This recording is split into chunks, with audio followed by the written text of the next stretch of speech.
नमस्कार, मेरा नाम है अभय राज और निष्पक्ष दिव्य संदेश के यूट्यूब मंच पर आपका स्वागत है।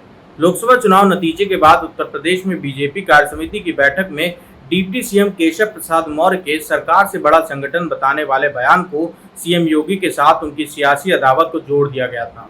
केशव मौर्य अपनी इस बात पर पूरी तरह से कायम है और सोशल मीडिया के जरिए लगातार इसी मुद्दे को उठा रहे हैं, जिसके बाद यूपी बीजेपी में अंतर्विरोध की चर्चा जोर पकड़ी है। ऐसे में सरकार से बड़ा संगठन वाला बयान तब सच साबित होता दिखा जब नजूल भूमि विधेयक विधानसभा से पास होने के बाद विधान परिषद से जाकर अधर में लटक गया। नजूल भूमि के बिल को बीजेपी विधायकों के विरोध की परवाह न करते हुए योगी सरकार ने बुधवार को विधानसभा से पास करा लिया, लेकिन विधान परिषद में बीजेपी प्रदेश अध्यक्ष भूपेंद्र चौधरी ने विरोध करके बिल को प्रवर समिति को भेजने के लिए मजबूर कर दिया। इसके बाद नजूल भूमि विधान परिषद में जाकर लटक गया है। ऐसे में सवाल उठने लगा है कि क्या नजूल संपत्ति विधेयक ने क्या साबित कर दिया है सरकार से बड़ा संगठन है।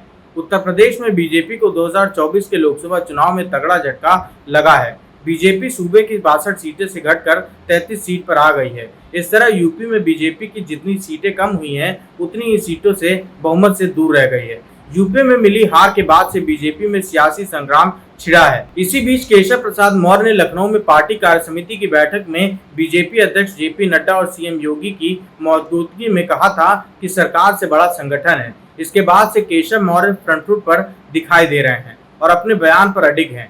इस कड़ी में उन्होंने फिर कहा कि संगठन सदा बड़ा रहेगा। केशव के साथ सुर में सुर मिलाते हुए बीजेपी अध्यक्ष भूपेंद्र चौधरी भी नजर आ रहे हैं।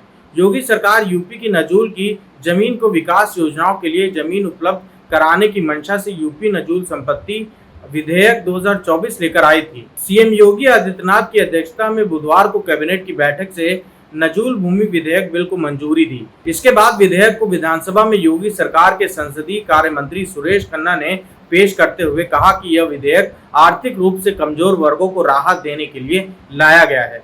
साथ ही कहा कि सार्वजनिक महत्व की विभिन्न प्रकार की विकास गतिविधियों के कारण भूमि की निरंतर और तत्काल जरूरत है, जिसे संबंधित हितधारकों को विकास गतिविधियों में उपयोग के लिए उपलब्ध कराया जा सके। विधानसभा में बिल पेश होते ही सपा विधायकों के साथ बीजेपी के विधायकों ने भी विरोध शुरू कर दिया। बीजेपी विधायक सिद्धार्थनाथ सिंह और हर्षवर्धन बाजपेयी के साथ ही कुंडा से विधायक रघुराज प्रताप सिंह और कांग्रेस विधायक आराधना मिश्रा ने विरोध जताया था। इस विधेयक को लेकर सिद्धार्थनाथ सिंह और हर्षवर्धन बाजपेयी ने आपत्ति दर्ज कराई थी। विधेयक में नजूल की भूमि की लीज रिन्यू करने के बारे में स्पष्ट न होने वाले सवाल सिद्धार्थनाथ सिंह ने उठाया था। योगी सरकार ने विपक्ष के साथ बीजेपी के विधायकों का विरोध नजरअंदाज करते हुए बिल को पास करा लिया। नजूल भूमि विधेयक विधानसभा से पास होने के बाद गुरुवार को विधान परिषद में पेश किया गया था। केशव प्रसाद मौर्य ने जैसे ही विधान परिषद सदन में बिल टेबल करने का प्रस्ताव कर ही रहे थे, तभी बीजेपी प्रदेश अध्यक्ष और एमएलसी भूपेंद्र चौधरी खड़े हुए और विधेयक को प्रवर समिति में भेजने की बात कहने लगे। ऐसे में सभापति कुंवर मानवेंद्र सिंह ने भूपेंद्र चौधरी को रोका और कहा कि पहले विधेयक टेबल तो हो जाने दो। इसके बाद भूपेंद्र चौधरी बैठ गए और जैसे ही केशव प्रसाद मौर्य ने विधेयक पेश किए, उसके बाद फिर से भूपेंद्र चौधरी फिर खड़े हुए और विधेयक प्रवर समिति में भेजने की बात कही।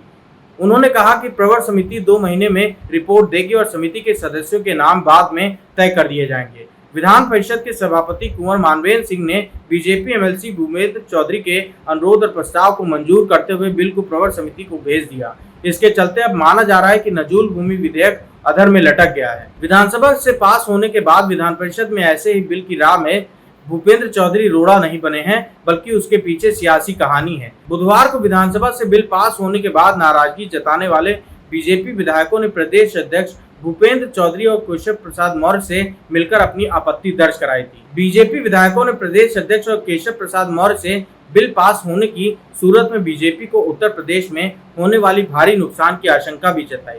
खास बात यह है कि विधानसभा में बिल का विरोध करने वाले दोनों बीजेपी विधायक सिद्धार्थनाथ सिंह और हर्षवर्धन बाजपेयी प्रयागराज क्षेत्र से आते हैं। उप मुख्यमंत्री केशव प्रसाद मौर्य भी प्रयागराज से आते हैं। इसके बाद ही तय हुआ था कि विधान परिषद के सभी सदस्यों की आम सहमति से इस बिल को पास होने से रोका जाए। इसके बाद बीजेपी के प्रदेश अध्यक्ष भूपेंद्र चौधरी ने विधान परिषद में खड़े होकर इस बिल पर आपत्ति जताई और इसे प्रवर समिति को सौंपने को कहा। इसके बाद यह बिल फंस गया और इस प्रवर समिति को सौंपने का फैसला लिया गया।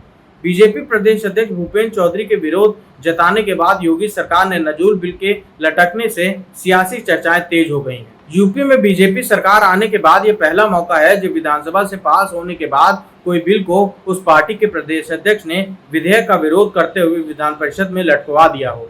ऐसे में यह सवाल उठता है कि अगर इस विधेयक को प्रवर समिति भी भेजना था तो सरकार इसे विधानसभा से पास ही क्यों करवाया गया। ऐसे में कहा जा रहा है कि सरकार से बड़ा संगठन की बात विधान परिषद में सही साबित हुई है।